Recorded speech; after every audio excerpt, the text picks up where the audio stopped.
स्वागत है आपका एक ऐसे विचार में जो आपकी बातचीत नहीं बल्कि आपका जीवन देखने का तरीका बदल देगा। हम सब रोज किसी न किसी आपत्ति से टकराते हैं। कोई कहता है यह संभव नहीं, कोई कहता है यह काम नहीं करेगा, और कभी कभी तो जिंदगी खुद कहती है रुको, यह रास्ता नहीं। ऐसे में हम क्या करते हैं? बहस करते हैं, साबित करने की कोशिश करते हैं और धीरे धीरे खुद थक जाते हैं। लेकिन आज मैं आपको एक छोटी सी कहानी सुनाना चाहता हूँ। एक दिन मैं गाड़ी चला रहा था, ट्रैफिक थोड़ा भारी था। तभी पीछे से एक आदमी लगातार हॉर्न बजा रहा था, जैसे मैं जानबूझकर उसकी राह रोक रहा हूँ। पहले तो मुझे गुस्सा आया, मन में आया कि उतर कर बोल दूँ थोड़ा सब्र रखो, आगे भी गाड़ियाँ हैं। लेकिन अगले ही पल मैंने शीशे में देखा वो व्यक्ति शायद किसी को अस्पताल ले जा रहा था। मैंने धीरे से साइड दे दी। वो गुजर गया और मैंने महसूस किया मैंने कुछ खोया नहीं बल्कि शांति पाई है। उस पल मैं समझा हर विरोध से टकराना जरूरी नहीं होता, कभी कभी बहना ही बुद्धिमानी होती है। जैसे पानी जो पत्थर से टकराता नहीं, उसके चारों ओर बह जाता है। यही तो जल की शक्ति है, वह न झगड़ता है न रुकता है, बस अपनी राह बना लेता है। और यही कला हमें सीखनी है, बातचीत में, रिश्तों में, जीवन में। और हमें लड़ने की नहीं, बहने की कला सीखनी है। संवादों में जल बनो, शांत, स्पष्ट और अजेय। चट्टान से मत लड़ो, उसके चारों ओर बहो। बातचीत तभी टूटती है जब कोई सुनना बंद कर देता है, और पानी हमें यही सिखाता है। सुनो, ठहरो, मोड़ो और बहो। यह है फ्लो फॉर्मूला।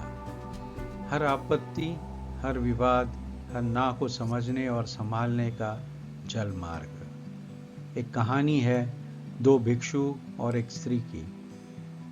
दो भिक्षु एक बार नदी पार कर रहे थे।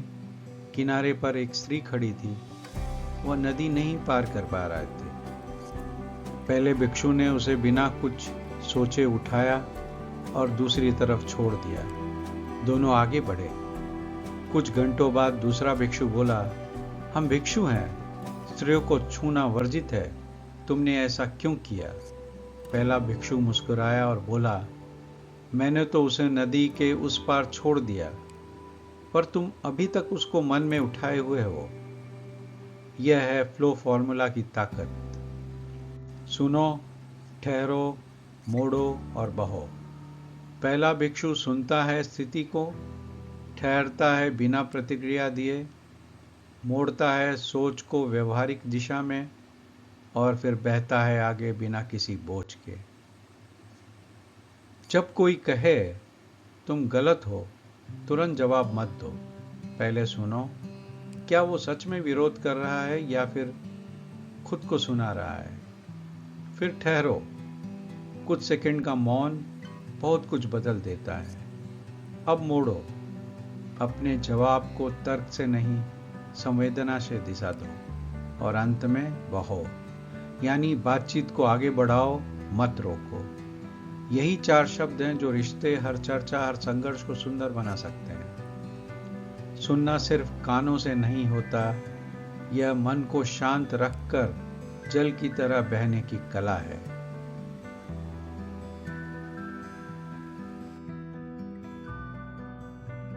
एक बार एक बहुत प्रसिद्ध योद्धा था।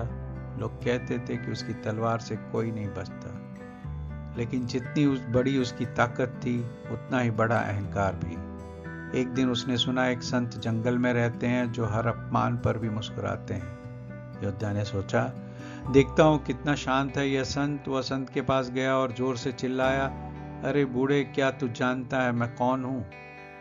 वह हूं जो चाहे तो अभी तेरी गर्दन उड़ा सकता है। संत ने धीरे से अपनी आंखें खोली और शांति से बोले, और क्या आप यह जानते हैं कि मैं कौन हूं? योद्धा चकित हुआ और बोला, कौन? संत बोले, मैं वह हूं जो चाहे तो अपनी गर्दन उड़ाने वाले विचार को भी माफ कर सकता हूं। योद्धा स्तब्ध रह गया, तलवार कांप गई और उसका सर झुक गया। उसने कहा, आपका मौन मेरी सबसे बड़ी हार है। संत मुस्कुराए और बोले, शोर तलवार से नहीं मन से आता है। जब मन स्थिर हो जाता है तब हर वार खुद ही रुक जाता है। दोस्तों, जब कोई आप पर शब्दों के वार करे तो तुरंत प्रतिक्रिया मत दो, क्योंकि प्रतिक्रिया जल को मत देती है और प्रतिबिंब धुंधला हो जाता है। अगर तुम भीतर से शांत रहो तो हर वार हर ताना बस तुम्हारे प्रतिबिंब में खो जाएगा। यही जल का नियम है, जो जवाब नहीं देता बस दिखा देता है। प्रतिक्रिया नहीं, प्रतिबिंब बनो। एक बादल से एक बूंद गिरी, चमकीली, मासूम और उत्साहित। उसे पता नहीं था कि उसकी यात्रा अब शुरू हुई है। वह बूंद पहाड़ों से टकराई, पत्तों पर फिसली, मिट्टी में गिरी और छोटी सी धारा बनकर आगे बढ़ी। रास्ते में उसे कई रुकावटें मिली, पत्थर, कीचड़, रेत, चट्टानें। कभी वह अंधेरे में खो गई, कभी किसी झरने के नीचे गिर पड़ी और कई बार उसे लगा शायद मैं सागर तक कभी नहीं पहुंच पाऊंगी। लेकिन उसने रुकना नहीं सीखा। वह बहती रही, कभी धीमी, कभी तेज, कभी सतह पर, कभी गहराई में। और एक दिन उसने महसूस किया कि वो एक विशाल असीम सागर में विलीन हो गई है। और उसने आंखें बंद की और मुस्कुराई। अब मैं खोई नहीं हूं, मैं वही बन गई हूं जिसका सपना मैंने देखा था। दोस्तों, ये कहानी सिर्फ एक बूंद की नहीं, हम सब की कहानी है। जब जिंदगी हमें रोकती है, हमें गिराती है या रास्ता बदल देती है, तो हमें सिखा रही होती है कि सागर तक पहुंचने के लिए रुकना नहीं, बहना जरूरी है। हर आपत्ति पर, हर असहमति पर, हर मोड़ पर बस उस दिशा की याद दिलाता है जहां हमें पहुंचना है। रुकावटें अंत नहीं, बदलाव का संकेत हैं। जो बहना सीख गया वो मंजिल तक पहुंच गया। सागर तक वही पहुंचता है जो बीच में नहीं ठहरता है। दोस्तों, याद रखिए, जिंदगी की हर ना एक नई दिशा है, हर आपत्ति एक नया मोड़। चट्टान से मत लड़ो, उसके चारों ओर बहो। प्रतिक्रिया मत दो, प्रतिबिंब बनो। और सबसे जरूरी, रुको मत, बहते रहो।